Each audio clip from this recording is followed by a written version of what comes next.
ইন্নাকা লামিনাল মুরসালিনা আলা সিরাতিন মুস্তাকিম। হে নবী, আপনাকে আমি প্রজ্ঞাময় কোরআন দিলাম। এই প্রজ্ঞাময় কোরআনের মাধ্যমে আপনি সিরাতে মুস্তাকিমের উপরে মানুষকে প্রতিষ্ঠিত করেন। অনেক ঘটনা কোরআনের মধ্যে আসছে, হাদিসের মধ্যে আসছে। আল্লাহ রাব্বুল আলামিন রাসূলুল্লাহ সাল্লাল্লাহু আলাইহি ওয়াসাল্লামকে বলেন, হে নবী, ওয়াদরিব লাহুম মাসালান আসহাবাল ক্বরিয়া ইয জাআহাল মুরসালুন। হে নবী, আপনি আপনার জাতির কাছে, উম্মতের কাছে তাদের দৃষ্টান্ত পেশ করুন, তাদের কথা বর্ণনা করুন। আল্লাহ রাব্বুল আলামিন বলেন, ইয আরসালনা ইলাইহিম ইসনাইন। আমি তাদের নিকটে দুইজন রাসূল প্রেরণ করলাম। দুইজন রাসূল প্রেরণ করলে ফাকাযযাবুহুমা, তারা তাদেরকে অস্বীকার করলো, বলল তোমরা মিথ্যা বলতেছো, মিথ্যা বলতেছো। আল্লাহ রাব্বুল আলামিন ফাআজ্জাজনা বিসালিসিন ফাকালু ইন্না ইলাইকুম মুরসালুন। তৃতীয় আরেকজন তাদের কাছে প্রেরণ করে তাদেরকে শক্তিশালী করে দিলেন এবং বললেন যে আমরা তোমাদের কাছে আল্লাহর তরফ থেকে রাসূল হয়ে আগমন করেছি। বলেন সুবহানাল্লাহ। কিন্তু দুঃখের বিষয়, তারা বলল, ক্বালু মা আনতুম ইল্লা বাশারুম মিসলুনা ওয়া মা আনজালার রাহমানু মিন শাইইন ইন আনতুম ইল্লা তাকযিবুন। ইনতাকিয়াবাসী বলল যে না না, তোমরা শুধুই মিথ্যা বলতেছো, তোমাদেরকে নবী রাসূল করে পাঠান নাই, তোমরা তো আমাদের মতোই দেখতে শুনতে মানুষ। যদি আল্লাহ তাআলা রাসূল হিসেবে কাউকে পাঠাইতেন তাহলে তো ফেরেশতা ছিল, ফেরেশতাদেরকে পাঠাইতেন। তোমরা আমাদের মতন খাও, আমাদের মতোই পান করো, আমাদের মতোই চলাফেরা করো, আমাদের মতোই কথা বলো, তাহলে কেন আল্লাহ তাআলা তোমাদেরকে নবী রাসূল করে পাঠাইবেন? ইনতিকিয়াবাসী অস্বীকার করল। তারা তিনজন একযোগে বলল, ক্বালু রাব্বুনা ইয়ালামু ইন্না ইলাইকুম লামুরসালুন। তারা বলল, আমরা যে আল্লাহর পক্ষ থেকে এসেছি এটা আল্লাহ রাব্বুল আলামিন খুব ভালোভাবেই জানেন। বালাগুল মুবিন, আমরা তো শুধু এসেছি তোমাদের কাছে আল্লাহ রাব্বুল আলামিনের বাণীগুলি পৌঁছে দেবার জন্য। সুতরাং তারা অস্বীকার করেই ক্ষান্ত রইল না, তাদের উপরে নির্মমভাবে অত্যাচার শুরু করে দিল। এই অবস্থা দেখে ওই এলাকার একজন বৃদ্ধ মানুষ, বয়স ৭০, হাবিব নাজার, তাফসীরের কিতাবের মধ্যে আসছে, দৌড়ায় আসলো। আল্লাহ তাআলা কুরআনের মধ্যে বলছেন, ওয়াজাআ মিন আকসাল মাদিনাতি রাজুলুন ইয়াসআ ক্বালা ইয়া কওমি ইত্তাবিউল মুরসালিন। তাদের নিকটে এসে, কওমের নিকটে এসে বলল যে তোমরা কি করছো? তোমরা এই রাসূলদের কথা মেনে নাও, তারা তো আল্লাহর তরফ থেকে তোমাদের কাছে এসেছে। ইত্তাবিউ মান লা ইয়াসআলুকুম আজরা। তারা তোমাদের যে কথাগুলো বলে এর বিনিময়ে তারা কোনো আজর চায় না, কোনো টাকা পয়সাও তো চাচ্ছে না। তারা তো নিজের স্বার্থের জন্য কোনো কথা বলছে না, তারা তো তোমাদের কল্যাণময় হয়ে কিছু কথা তোমাদেরকে বলছে, মেনে নাও। ইতিহাসের মধ্যে আসছে যে হাবিব ইবনে নাজ্জার একজন অসুস্থ কুষ্ঠরোগী ছিলেন। এই ইনতিকিয়ায় গ্রামে যখন এই রাসূলরা আসলেন তখন তিনি বললেন যে আমি তো অসুস্থ, যদি তোমরা সত্যিই রাসূল দাবি করে থাকো তাহলে আমার জন্য দোয়া করো যাতে আমি সুস্থ হয়ে যাই। তো তিনি সুস্থ হয়ে গিয়েছিলেন। পরিশেষে যখন ওই তিনজন রাসূলের পক্ষ অবলম্বন করে গ্রামবাসীকে সতর্ক করলেন তখন ওই গ্রামবাসী তাকে প্রথমে হত্যা করে ফেললো। বলেন নাউযুবিল্লাহ।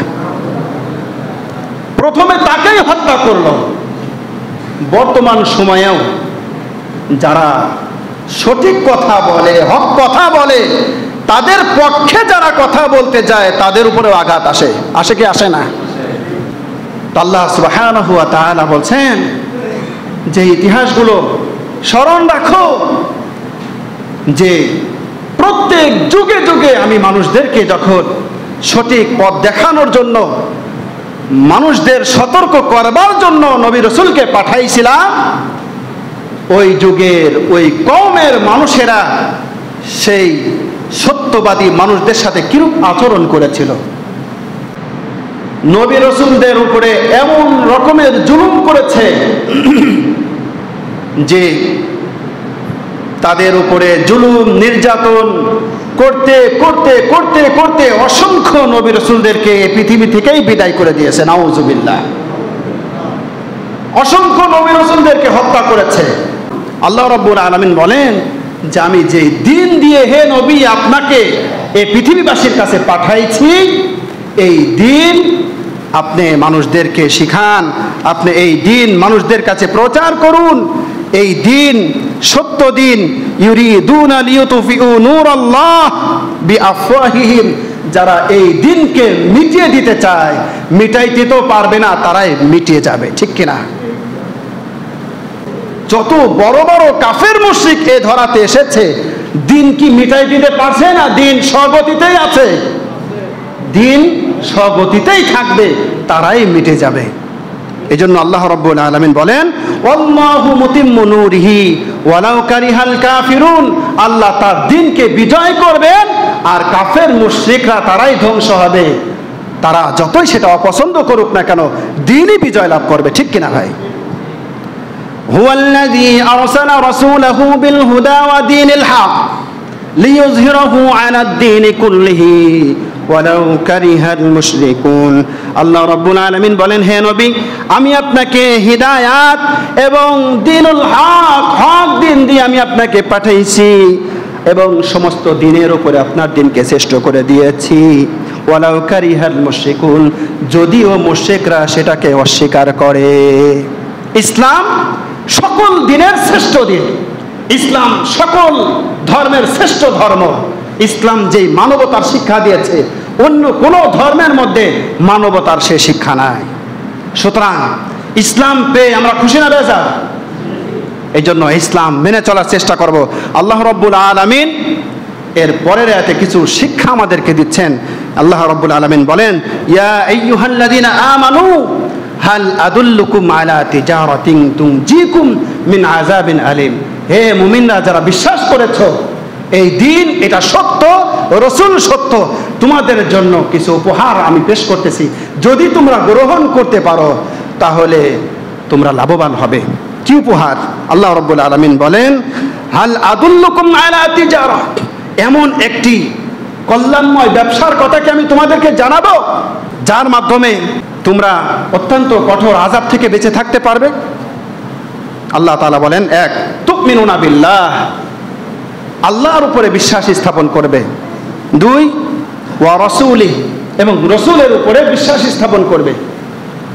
এরপরে ওয়া তুজাহিদুনা ফি সাবিলিল্লাহি বিআমওয়ালিকুম ওয়া আনফুসিকুম, আল্লাহর রাস্তায় জিহাদ করবে তোমার জীবন এবং তোমার সম্পদ দ্বারা। এই তিনটা কর্মসূচি, এক, তুমিনুনা বিল্লাহি ওয়া রাসূলিহি ওয়া তুজাহিদুনা ফি সাবিলিল্লাহি বিআমওয়ালিকুম ওয়া আনফুসিকুম যালিকুম খায়রুল লাকুম ইন কুনতুম তা'লামুন। তোমাদের এমন এক কল্যাণময় ব্যবসার কথা জানাচ্ছি, যদি তোমরা এই ব্যবসা করতে পারো তোমরা লাভবান হবে। এক, আল্লাহ রাসূলের উপরে বিশ্বাস স্থাপন করবে, আর তোমরা তোমাদের সম্পদ এবং জীবনের বিনিময়ে আল্লাহর দ্বীনকে বিজয়ের জন্য তোমরা জিহাদ প্রতিষ্ঠিত করবে। যদি এটা করো তাহলে তোমরা হবে বিজয়ী এবং তোমরা হবে সবচেয়ে ভালো এবং উত্তম ব্যবসায়ী। আর তোমাদের পুরস্কার থাকবে কি? ইয়াগফির লাকুম যুনুবাকুম, তোমাদের সকল অতীত গুনাহ আল্লাহ তাআলা ক্ষমা করে দেবেন। সুবহানাল্লাহ। ওয়া ইউদখিলকুম জান্নাতিন তাজরি মিন তাহতিহাল আনহার, আর তোমাদেরকে প্রবেশ করাবে এমন জান্নাতে যার তলদেশ দিয়ে নহর প্রবাহিত হয়ে যায়। সুবহানাল্লাহ। শুধু তাই নয়, ওয়া মাসাকিনা তাইয়্যিবাতান ফি জান্নাতি আদন, এমন স্থায়ী জান্নাতে তোমাদেরকে প্রবেশ করানো হবে যেই স্থায়ী জান্নাতে তোমাদের জন্য স্থায়ী আবাস স্থল থাকবে, উত্তম আবাস স্থল। আর এই উত্তম আবাস স্থল এইটা পাওয়া যালিকা ফাউজুল আযীম, এইটা সবচেয়ে মহান পুরস্কার। সুবহানাল্লাহি ওয়া বিহামদিহি।